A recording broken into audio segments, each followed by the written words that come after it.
I was bored one day, and to kill some time, I decided to build one of the most insane setups I have ever done. Completely decked out with the latest tech and powered by a gaming PC unlike anything you've ever seen before. So this is where I'll be building the setup, right across from my current one, and the theme is going to be Excellence Refined.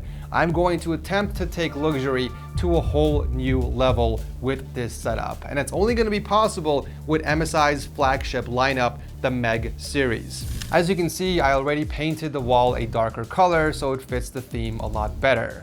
I'm going to start with some really nice warm walnut slate panels I found online, but I'm not going to cover the entire wall this time. I decided to go with a symmetrical design instead, sort of like a pyramid. So I took two of the panels outside and I cut them a bit shorter than the middle ones. These panels are really wide, like a lot wider than the ones I normally use, so I only needed 2 sets for the centerpiece.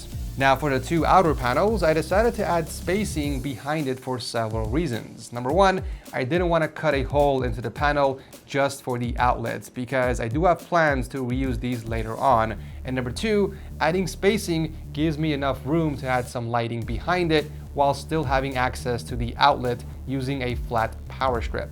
Symmetry, as you guys know, is extremely important to me. So not only did I have to make sure the spacing between each panel was the same, but they both had to align with the edge of the countertop. Moving on to adding the spacers, the process was exactly the same as my current setup. I basically used 6 1-inch blocks per panel and I drilled them into the wall. Then I added lighting behind the slate panel and screwed the panel onto the blocks.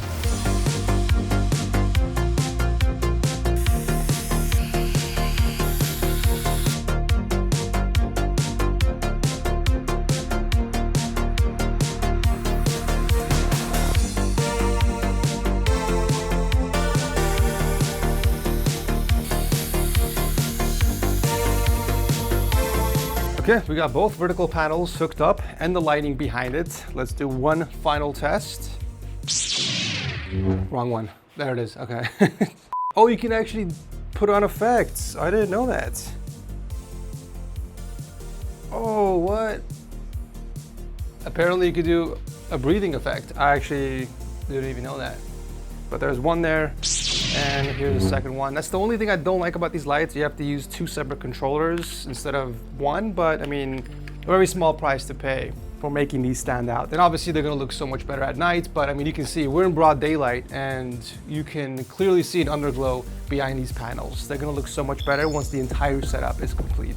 Okay, before I bring in a table and actually work on the desk setup, I do want to finish decorating the panels. And as cool as this looks by itself, even with the spacing and the lighting behind it, it's still a little boring.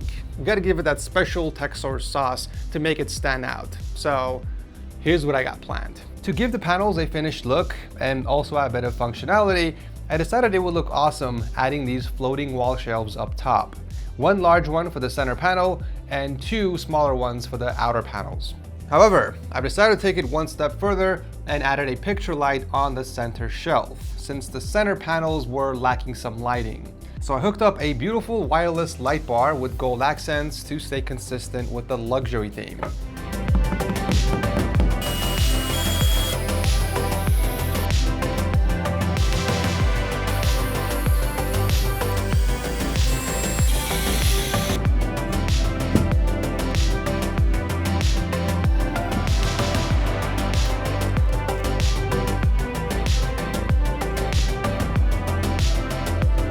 And then it was time for the final touches to complete the wall.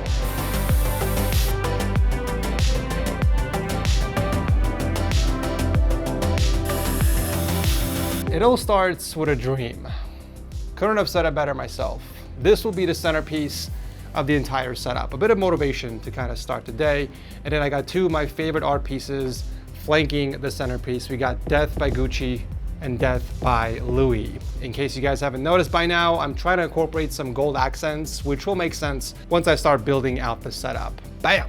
We do have white light, but we can also adjust the temperature. We can go warm if we want, and we can also adjust the brightness, of course. But we'll keep it maxed out for now.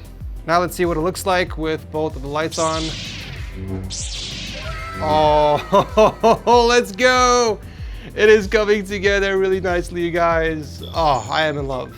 I am in love. And we're not even like halfway done. At this point, I am now ready to bring in our tabletop, which will rest on a few Alex units. Of course, I had to go with the 98-inch carbon countertop, as it will complement the slate panels and overall theme of the setup with its super warm wood tones.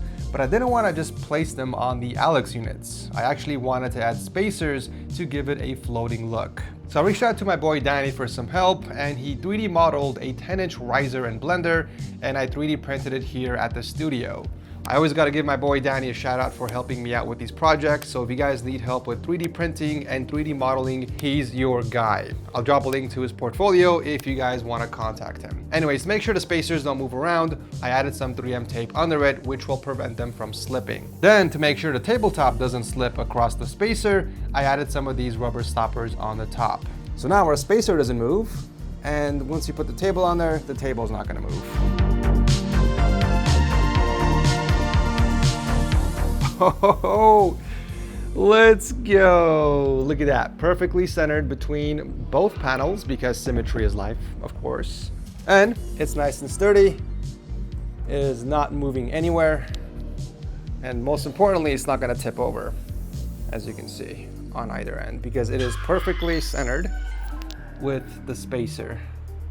Okay, we are finally getting into the fun stuff, you guys, setting up the actual gear. And I have meticulously selected each piece of gear to not only fit the setup aesthetically, but also provide a lot of functionality. I can't wait to show you guys what I have selected for this setup. But first, I want to introduce something to you guys. Okay, I want you to meet Obsidian, the PC that will power this entire setup. A towering beast packed with the best hardware money can buy, from taint to top. We're just starting off with the Ryzen 9 9950X 3D, AMD's flagship desktop processor designed for gamers and creators who refuse to compromise. And let me tell you something, this is a no compromise PC build. With Zen 5, 16 cores, 32 threads, boost clocks of up to 5.7 gigahertz, and second gen AMD 3D V-Cache, this will help dominate any game in maxed out settings, while handling demanding workloads like 4K video editing, streaming, and 3D rendering without breaking a sweat.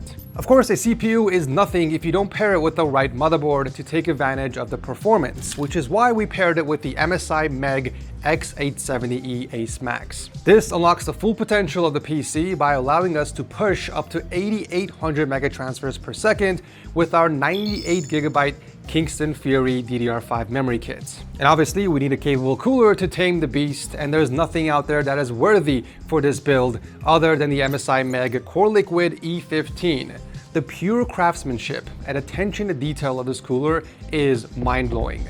On top of that, we have a 6.67-inch 100-degree 2K AMOLED display as the centerpiece. I would argue and say that the cooler is the first thing that catches everyone's eyes, and MSI knocked it out of the park with this one. And a 1600 watt power supply to power it all. Why, you might ask? The question is not why, but why not? And of course, we had to complete the build with the fastest gaming GPU money can buy, the MSI RTX 5090 Gaming Trio. But all of that pales in comparison to the case that I built in, the striking MSI MEG Maestro 900R. With triple-sided panoramic glass, CNC diamond cut edges, and more curves than your Toxic X, this is more than just a case. It is a statement piece. The Maestro 900R is no doubt the perfect tower to complement this setup because it takes luxury to a whole new level. And this PC is the perfect blend of extreme beast mode performance with jaw-dropping elegance. I did do a full video on the PC build itself. If you guys want to check it out, I'll link it down below. So the primary monitor for the setup is going to be none other than the brand new MSI MEG X. This is a 34-inch ultra-wide QD OLED with a 3440 by 1440p resolution, a nasty 360 Hz refresh rate, and 0.03 millisecond response time. Now we do need a monitor riser to cover up the stand, but also to leave enough space underneath it to store some of our other gear. And I looked everywhere to try and find a riser that matches our carbon countertop, and this is the closest I can find. to not only match the grain, but also the color of the carbly. So this will do just fine. It's also long enough to support the width of the monitor, and we got plenty of space underneath it for the rest of our gear.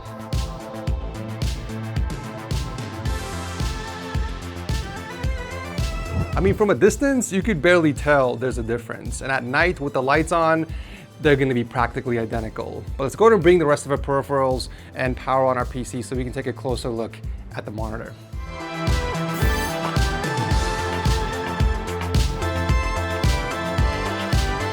Oh yeah, there we go, baby. Now we're talking. I'm actually kind of digging this subtle RGB strip on the bottom.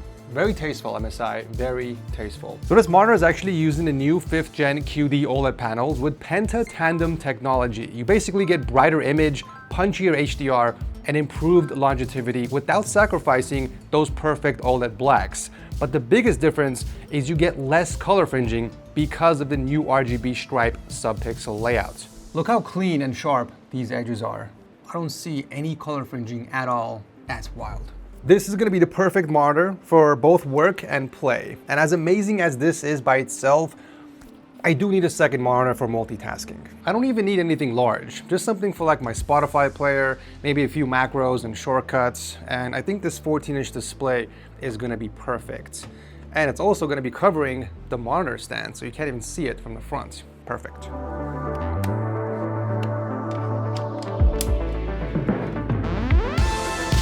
Okay, just like that, I got my second monitor all hooked up. We got our calendar, some system stats, music player, along with my virtual stream deck, which I'll continue to fill out as I progress through the setup, but this is gonna be more than enough for me. Okay, now it's time for some audio gear, and we are not cheaping out here.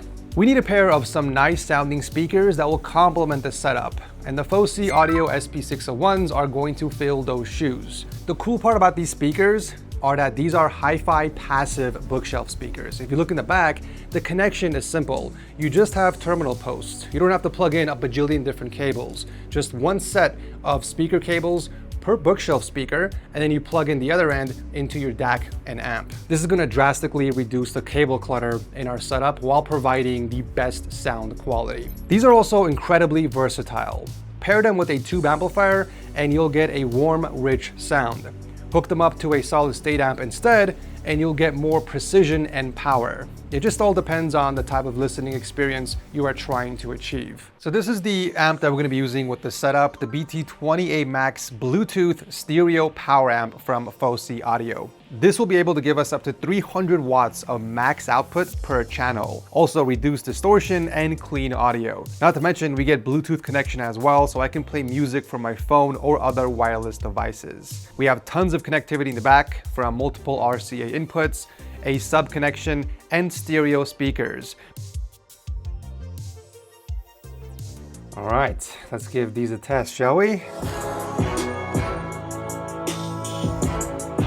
Oh! Ho, ho.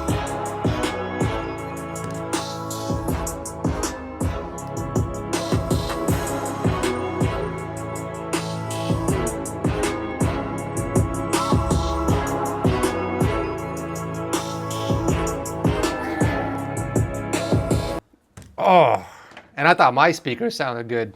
Damn, these are incredible. Okay, we got both of the speakers set up. I am very pleased with the sound they produce, although I'm not too happy about them sitting flat on the desk. So I ordered some isolation pads so we can not only tilt it up towards my ears a little bit, but also it's gonna add some cushion to prevent the speakers from vibrating on the surface. So that should be here tomorrow and we can finalize that. But I say we should add some headphones to our setup for some private listening. We already have some Fosi audio gear, so it just makes sense to go with their i5 headphones. So these are open back planar magnetic headphones with 97mm large diaphragm drivers. Let's try these out. Oh, so comfortable. The ear cups are super cushiony. And they're ventilated, which is nice, especially during the hot summers. I mean, nobody wants sweaty ears while they're gaming or listening to music. Coming from open back headphones that I use on my main setup, I gotta say, these are equally as comfortable. I could see myself wearing these for like 3 to 5 hours without a problem. And you bet your butt cheeks, we're going to be plugging these in a DAC and amp to take advantage of the audio. The K7 desktop audio hub is going to unlock the headphones' full potential. Most PCs, even high-end systems, don't exactly have high-grade sound cards, hence why audiophiles almost always pick up a DAC and amp for their headphones to get the best sound. The K7 does just that. It provides high resolution and clean audio for your headphones and speakers. You get RCA outputs along with a coaxial and optical input, but it also supports Bluetooth connections as well, so I can connect my phone to the K7 and listen to music on my headphone wirelessly. And finally, for just a little bit of decor, I want to add this. It's a music visualizer light.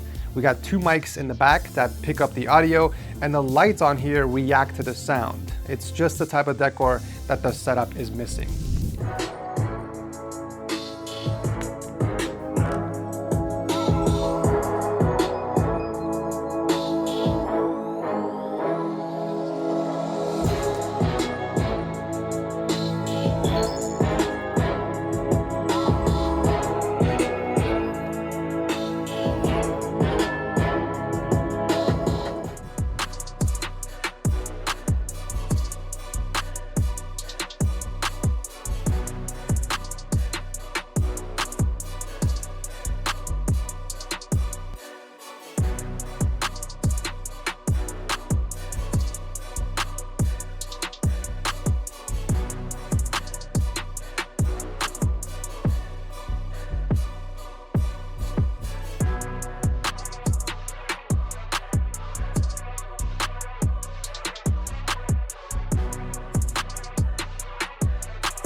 Elegance meets uncompromising power.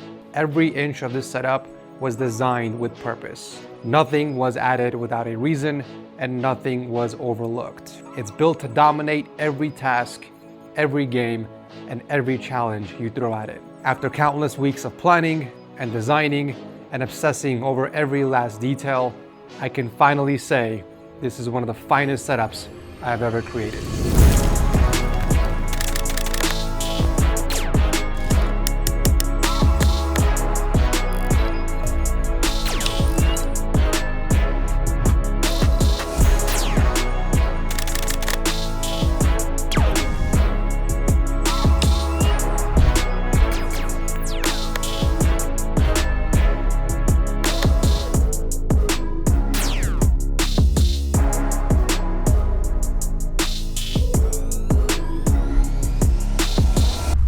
The MSI MEG X monitor is really the heart of the entire setup.